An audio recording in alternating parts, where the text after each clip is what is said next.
Idea video anganwadi के बच्चों की वालिदा के लिए।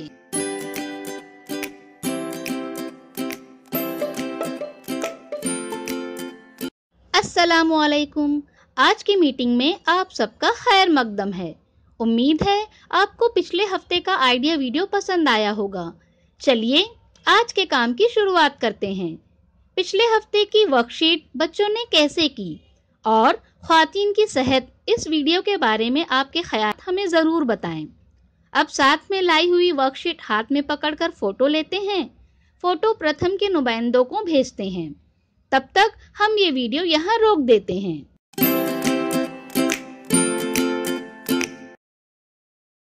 चलिए अब आगे की सरगर्मी करते हैं, जिसका नाम है करके देखते हैं। चलिए अब हम सब एक दायरे में बैठते हैं। मोबाइल पर एक खेल खेलते हैं। मोबाइल पर चंद लम्हों के लिए कुछ चीज़ों की तस्वीरें नमूदार होंगी।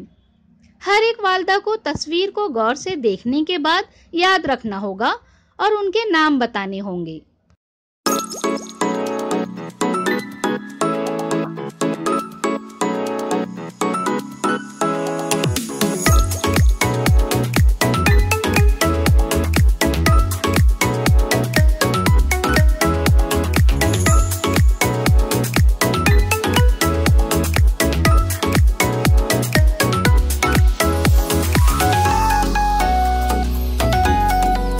सरगर्मी सभी वालिदा करें, तब तक हम ये वीडियो यहाँ रोक देते हैं।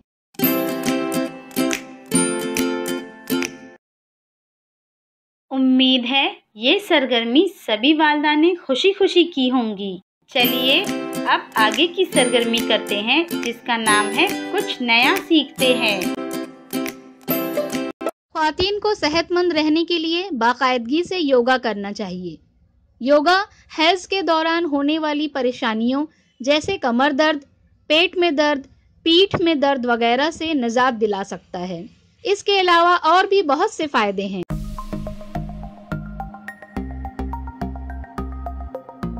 अस्सलामुअलैकुम दोस्तों, क्या आप जानते हैं कि योगा जिस्म के लिए बहुत फायदेमंद है।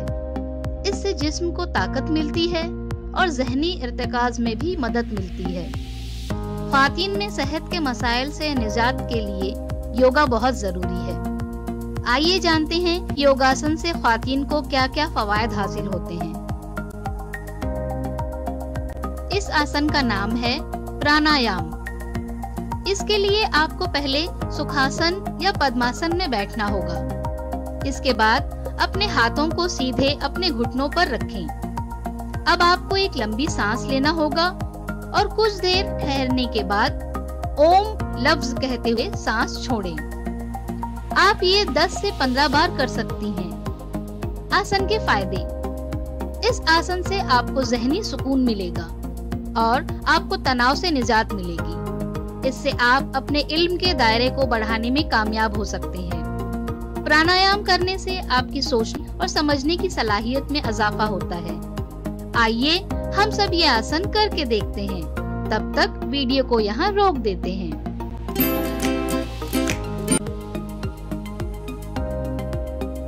अगला आसन है कपालभाति।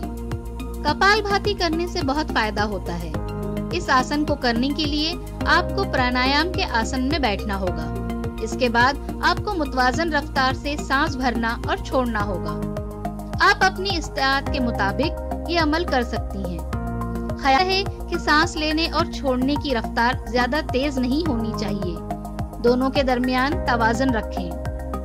आसन के फायदे। ये आसन ख्वातीन के लिए बहुत फायदेमंद है। इससे आपके बाल गिरना बंद हो जाते हैं। हैज़ की परेशानी से निजात दिलाता है।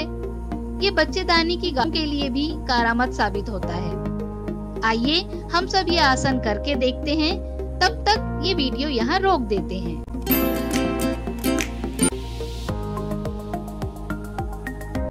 अगला आसन है उत्तानासन। इस आसन को करने के लिए सबसे पहले सीधे खड़े हों, फिर सांस लें और नीचे जाएं। अब अपने हाथों को अपनी पिल्लियों की तरफ ले जाएं। अब अपने घुटनों से अपने सीने को छूने की कोशिश करें। कुछ वक्त के लिए इस पोजीशन में रहें। इस दौरान आपको मुतवाजन तरीके से सांस लेते रहना है। आप इस आसन को 8 से 10 बार दोहराएं। आसन के फायदे। ये आसन पेट और कमर के गिर्द बढ़ती हुई चर्बी को कम करता है। इसकी वजह से जिस्म सही शक्ल में आता है। यह आसन कंधों और बाजुओं के पट्टों को मजबूत करता है। आइए हम सब ये आसन करके देखते हैं। तब तक वीडियो को यहाँ रोक देते हैं।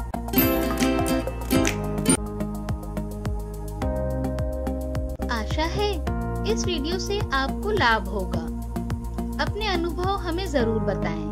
तब तक के लिए धन्यवाद। हमें उम्मीद है कि इस वीडियो से आपको जरूर फायदा होगा। इसके तजुर्बे हमें जरूर बताएं।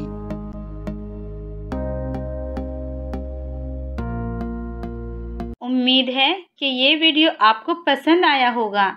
इसके तजुर्बे हमें ज़रूर बताएं। चलिए अब आगे की सरगर्मी करते हैं, जिसका नाम है घर जाकर बच्चों से करवाएं। घर जाकर बच्चों को कागज पर खरगोश को रास्ता दिखाने वाली वर्कशीट बनाकर दें। बच्चे को वर्कशीट मुकम्मल करने की तरगीब दें। इसमें रंग भरने को कहें। ज़रूरत पड़ने पर बच्चे की मदद करें। बच्चों के जरिए मुकम्मल की हुई वर्कशीट अगले हफ्ते अपने साथ लेकर आएं। क्या बच्चे को इस वर्कशीट को करने में खुशी मिली? इस तजुर्बे को हमें ज़रूर बताएं। आज की सरगर्मियां यहाँ पर ख़त्म होती हैं। ऐसे ही नई मालूमात और सरगर्मियों के साथ अगले हफ्ते फिर मिलते हैं। तब तक के लिए अपना और बच्चों का ख्याल रखें। शुक्रिया।